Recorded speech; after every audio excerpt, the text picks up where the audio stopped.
ശ്രീ ശ്രീജിത്ത് പണിക്കർ, കേരളത്തിലെ ജനങ്ങൾ വളരെ പ്രബുദ്ധരാണ് എന്നതാണ് നമ്മൾ പൊതുവെ കരുതപ്പെടുന്നത്.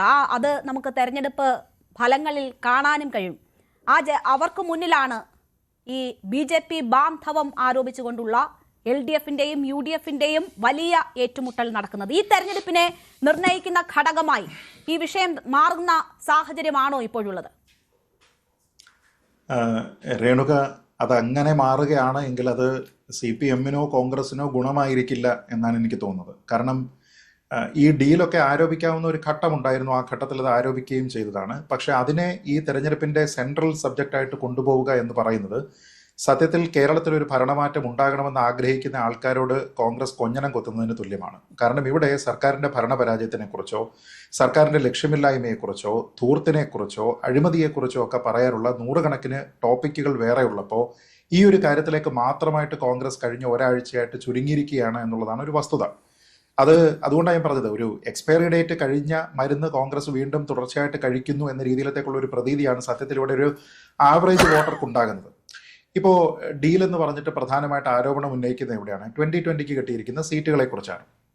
അപ്പോൾ 2020 നിശ്ചയമായിട്ടും അവർ BJPയുടെ ഒരു സഖ്യകക്ഷിയായിട്ട് വരുന്ന സമയത്ത്, NDAയിലുള്ള സമയത്ത്, അവർ സീറ്റിന്റെ നെഗോസിയേഷൻ വരുന്ന സമയത്ത് നിശ്ചയമായിട്ടും ചോദിക്കുക, അതിപ്പോൾ ഏതൊരു പാർട്ടിയാണെങ്കിലും ചോദിക്കുക, നിങ്ങൾക്ക് ഏറ്റവും കൂടുതൽ സ്വാധീനമുള്ള ചില മണ്ഡലങ്ങൾ ഞങ്ങൾക്ക് വേണം എന്ന് പറയുക. അങ്ങനെ ഒരു ആവശ്യം മുന്നോട്ട് വെക്കുക എന്ന് പറയുന്നത് സ്വാഭാവികമാണ്.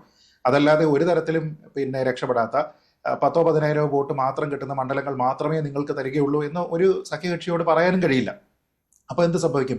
BJPയെ സംബന്ധിച്ചിടത്തോളം 30,000-35,000 വോട്ട് അവർക്ക് കിട്ടുന്ന A ക്ലാസ് മണ്ഡലങ്ങൾ എന്ന് അവർ പരിഗണിക്കുന്ന ചില മണ്ഡലങ്ങളൊക്കെ തന്നെ ഈ സഖ്യകക്ഷികൾക്ക് കൊടുക്കേണ്ടി വരും.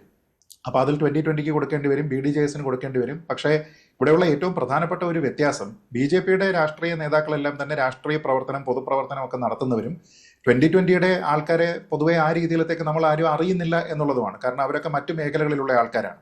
അതുകൊണ്ടാണ് ആ രീതിയിലത്തേക്കുള്ള ആരോപണം ഉണ്ടാകുന്നത്. ഉദാഹരണത്തിന് തൃപ്പൂണിത്തുറ എന്നുള്ള ഒരു സീറ്റ് വളരെ ഓർഗാനിക്കായിട്ട് BJPക്ക് വളർച്ചയുള്ള, കൊടുങ്ങല്ലൂരിനേക്കാൾ വളർച്ചയുള്ള, ഇത്തവണ മുനിസിപ്പാലിറ്റി വരെ പിടിച്ചിരിക്കുന്ന ഒരു സ്ഥലത്ത് BJPയുടെ ഒരു സ്ഥാനാർത്ഥിയാണ് സത്യത്തിൽ അവിടെ മത്സരിക്കേണ്ടിയിരുന്നത്. പക്ഷെ അവരുണ്ടാക്കിയിരിക്കുന്ന മുന്നണി ധാരണയനുസരിച്ച് ചില A ക്ലാസ് മണ്ഡലങ്ങൾ 2020 കൊടുക്കുന്ന സമയത്ത് അതിൽ ഉൾപ്പെട്ട മണ്ഡലമായി പോയി തൃപ്പൂണിത്തുറ എന്നുള്ളതാണ്. അത് BJP കുറച്ചുകൂടി കോഷ്യസ് ആകേണ്ടതായിരുന്നു. അതല്ലാതെ തോക്കുന്ന സീറ്റുകൾ മാത്രം നിങ്ങൾക്ക് തരാം, അല്ലെങ്കിൽ ഒരു മത്സര സാധ്യത ഇല്ലാത്ത സീറ്റുകൾ മാത്രം നിങ്ങൾക്ക് തരാമെന്ന് BDJSനോടോ അല്ലെങ്കിൽ 2020യോടോ ഏറ്റവും വലിയ സഖ്യകക്ഷിയായിട്ടുള്ള, ആ സഖ്യത്തിലെ ഏറ്റവും പ്രധാനപ്പെട്ട കക്ഷിയായിട്ടുള്ള BJPക്ക് പറയാൻ കഴിയില്ല. കാരണം മറ്റുള്ള ആൾക്കാരും തെരഞ്ഞെടുപ്പിൽ ഒന്ന് മത്സരിച്ച് നോക്കാമെന്ന ഉദ്ദേശത്തിൽ തന്നെയാണല്ലോ മത്സരിക്കുക.